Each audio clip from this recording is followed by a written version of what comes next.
ఇక ఈరోజు నాగర్ కర్నూలు జిల్లా ప్రధాన వార్తలు చూసినట్టయితే ఎస్ఎల్బిసి టన్నెల్లో ప్రమాదం జరిగి నేటికి 28 రోజులు పూర్తయినప్పటికీ ఇప్పటి వరకు కూడా అందులో చిక్కుకున్న వారి ఆచూకీ మాత్రం లభ్యం కాకపోవడంతో వాళ్ళ కుటుంబ సభ్యులంతా కూడా తల్లడిల్లుతున్నటువంటి పరిస్థితి కనిపిస్తుంది. ఒకవైపు రెస్క్యూ టీమ్స్ నిరంతరం 5 షిఫ్టులుగా కష్టపడుతున్నప్పటికీ లోపల ఉన్నటువంటి ఏదైతే ప్రమాదకర పరిస్థితుల్లో ఉన్న స్థలంలో కూడా వాళ్ళు రెస్క్యూ చేస్తున్నప్పటికీ ఫలితం మాత్రం దక్కడలేదని చెప్పవచ్చు.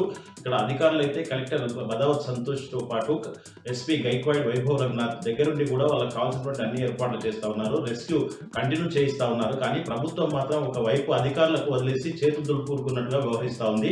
సీఎం రేవంత్ రెడ్డి వచ్చి రోబోలను సైతం వాడాలని చెప్పినప్పటికీ రోబోలు లోపలికి వెళ్ళి 9 రోజులు అవుతున్నప్పటికీ ఇప్పటి వరకు కూడా అవి వినియోగంలోకి రాకపోవడంతో కూడా పలు విమర్శలు వినిపిస్తున్న పరిస్థితి కనిపిస్తూ ఉంది. మొత్తంగా చూసినట్టయితే 28 రోజులు పూర్తయితే దాదాపు నెల రోజులు అవుతున్నప్పటికీ కూడా వాళ్ళ ఆచూకీ లభించకపోవడంతో వాళ్ళ కుటుంబ సభ్యులు ఆవేదన చెందుతున్నారు. దీనికి సంబంధించి ప్రభుత్వం మాత్రం ఒక్క ప్రకటన కూడా చేయకపోవడంపై పలు విమర్శలు వినిపిస్తున్నటువంటి పరిస్థితి కనిపిస్తుంది.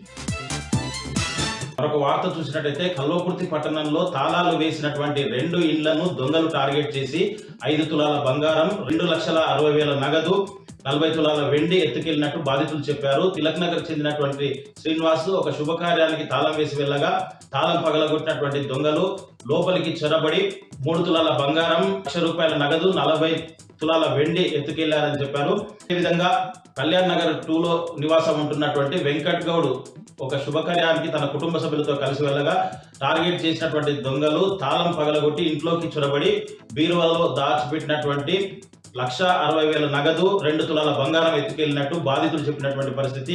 ఆ ఇద్దరు బాధితులు కూడా పోలీసులకు ఫిర్యాదు చేయడంతో పోలీసులు క్లూస్ టీమ్ ఆధారంగా దర్యాప్తు చేస్తున్నటువంటి పరిస్థితి. మొత్తంగా చూసినట్టయితే కల్వకుర్తి కాలనీల్లో ప్రజలు భయభ్రాంతులకు గురవుతున్నటువంటి పరిస్థితి కనిపిస్తూ ఉంది. తాళాలు వేయాలంటేనే భయం వేస్తుందని చెప్పేసి పోలీసులు పట్టించుకొని పెట్రోలింగ్ పెంచి గట్టి బందోబస్తు ఏర్పాటు చేయాలని చెప్పేసి కూడా పలు కాలనీల ప్రజలు పోలీసులను కోరుతున్నటువంటి పరిస్థితి కనిపిస్తుంది.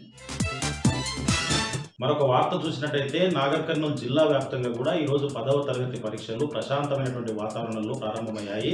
జిల్లా వ్యాప్తంగా కూడా కల్వకుర్తి, నాగర్ కర్నూలు, అచ్చంపేట, కొల్లాపూర్కు సంబంధించినటువంటి 20 మండలాల్లో కూడా 60 పరీక్ష కేంద్రాలు ఏర్పాటు చేశారు. ఇందులో 10,553 మంది విద్యార్థులు 10వ తరగతి పరీక్షలు రాస్తా ఉన్నారు. వీరికి సంబంధించి పరీక్షల నిర్వహణ కోసం 650 మంది సిబ్బందిని వినియోగిస్తున్నారు. దీనికి సంబంధించి పోలీసులు కూడా పరీక్షా కేంద్రాల వద్ద 144 సెక్షన్ విధించారు. గట్టి బందోబస్తు కూడా ఏర్పాటు చేసినటువంటి పరిస్థితి. మొత్తంగా చూసినట్టయితే ప్రశాంతమైనటువంటి వాతావరణంలో 10వ తరగతి పరీక్షలు జిల్లా వ్యాప్తంగా కూడా ఈరోజు ప్రారంభమయ్యాయి. వీటికి సంబంధించినటువంటి అధికారులు కలెక్టర్ కావచ్చు, అదనపు కలెక్టర్లు, డిఈఓ అందరూ కూడా పర్యవేక్షణలో 10వ తరగతి పరీక్షలకు ఎక్కడికక్కడ తనిఖీలు చేసినటువంటి పరిస్థితి కనిపించింది.